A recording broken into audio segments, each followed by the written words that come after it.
ती आता कोकणामध्ये येऊन आम्ही ठेपवलेली आहे।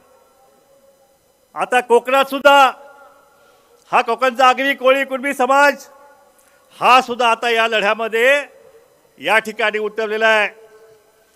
त्यामुळं आता ओबीसीच्या आरक्षणाला धक्का लागायचा हा जो तुमचा जो काय प्रयत्न चालू आहे तो हा आगरी कोळी समाज सुद्धा हा उधळून लावल्याशिवाय राहणार नाही, हे सांगण्याची ही आजची सभा आहे। आणि म्हणून मी आपल्याला विनंती करेन, ही लढाई एकट्या दुकट्याची नाही आहे, ही लढाई फक्त धनगरांची नाही आहे, ही लढाई फक्त कुणब्यांची नाही आहे, ही लढाई फक्त माळ्यांची नाही आहे, ही लढाई आपल्या 365 जमान्यांची लढाई आहे। आणि म्हणून आम्ही सगळे या ठिकाणी सतत गेली 3 महिन्यापासून हा लढा आम्ही लढत आहोत। आज तुम्हाला सगळ्यांना मी धन्यवाद देईन दादा की उपस्थिती कमी असं समजू नका, अहो जास्त गर्दीपेक्षा दर्दी किती आहेत हे महत्त्वाचं आहे। आणि या ठिकाणी सगळे दर्दी या ठिकाणी बसलेले आहेत। हा लढा कोकणामध्ये जो आहे हे मंडळी या ठिकाणी हा लढा पुढे नेण्यास समर्थ आहेत। आपण काही काळजी करू नका, सभा कमी असते, गर्दी कमी असते, जास्त असे हा विषय नाही आहे।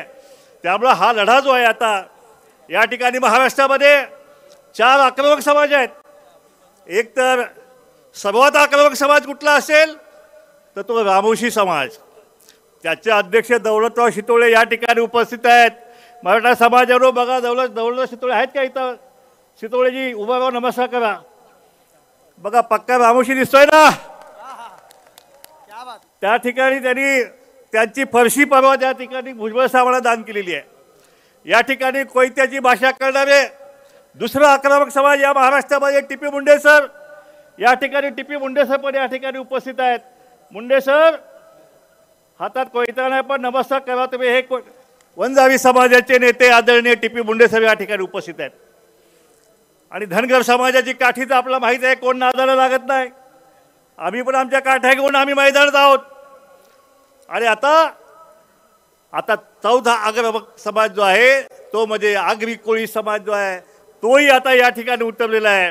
त्यामुळे आता जो ओबीसीच्या आरक्षणाकडे वाकड्या नजरेनं बघेल त्यांचे डोळे काढण्याची हिंमत सुद्धा आता आगरी कोळी समाज या लढ्यामध्ये आल्यामुळे निर्माण झालेली आहे। हा लढा आपल्याला चालू ठेवायचा आहे।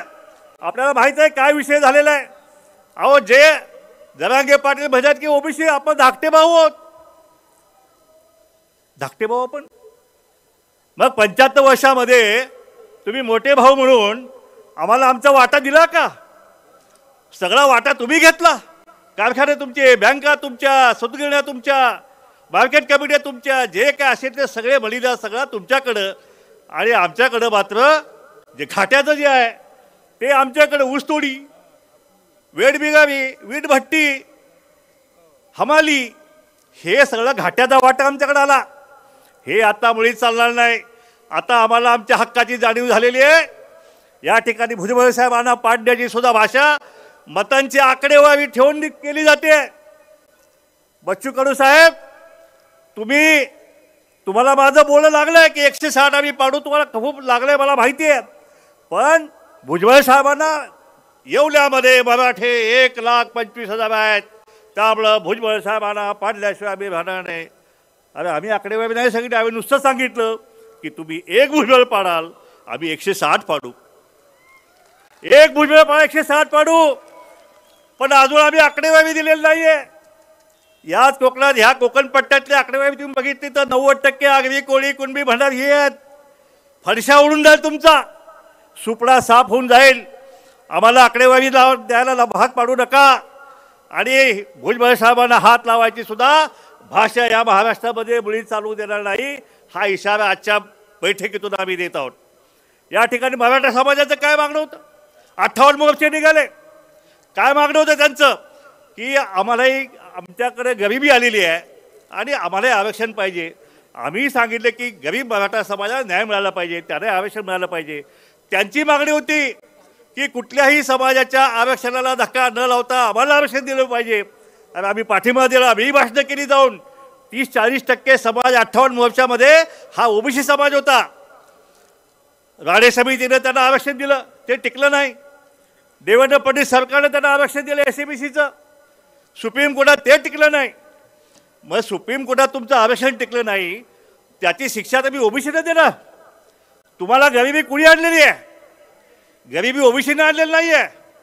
त्या ठिकाणी भास्कर जाधव साहेबांचं भाषण तुम्ही ऐकलं असेल की मराठ्यांना गरिबी कशी आलेली आहे त्याचं अतिशय सुंदर वर्णन केलेलं आहे.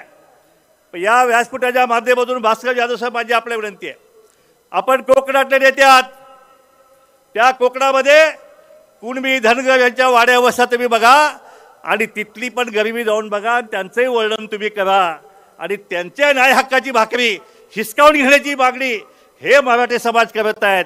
आता तुम्ही त्याला उत्तर काय देणार आहेत? जरा आमची गरिबी बघा ना, जा तुम्ही पाल्यामध्ये, जा तुम्ही घिसाड्याच्या वाड्यावरती वस्त्यावरती, तिथं काय परिस्थिती, कशाचे लोक खात आहेत, कसे जगतायत, हे तुम्ही ही गरिबी तुम्ही पहा. फक्त मराठा समाजाची गरिबी पाहू नका. आणि मराठा समाजाची गरिबी ही ओबीसीमुळे आलेली नाही आहे. तुमचे नेते मंडळी सगळ्या, मुख्यमंत्री तुमचे, अर्थमंत्री तुमचे, शेतकरी मंत्री तुमचे, जाणते राजे तुमचे, मग तुमच्या गरिबी कुणी आणली? आम्ही नाही आणलेली आहे. गरिबी तुमच्या नेत्यांच्यामुळे आलेली आहे. म्हणून आता 24 रणसंग्राम होत आहे. माझी विनंती आहे आपल्याला आणि सगळ्या समाज बांधवांना, मराठा समाजाला सुद्धा माझी विनंती आहे, एकदा 5 वर्ष सत्ता तुम्ही ओबीसीच्या ताब्यात घेऊन बघा. 5 वर्षामध्ये मराठा सहित सगळ्यांची गरिबी दूर केल्याशिवाय आम्ही सगळे स्वस्थ बसणार नाही. अरे काय लावले महाराष्ट्रामध्ये? एकच या ठिकाणी शाळा देऊ शकतो.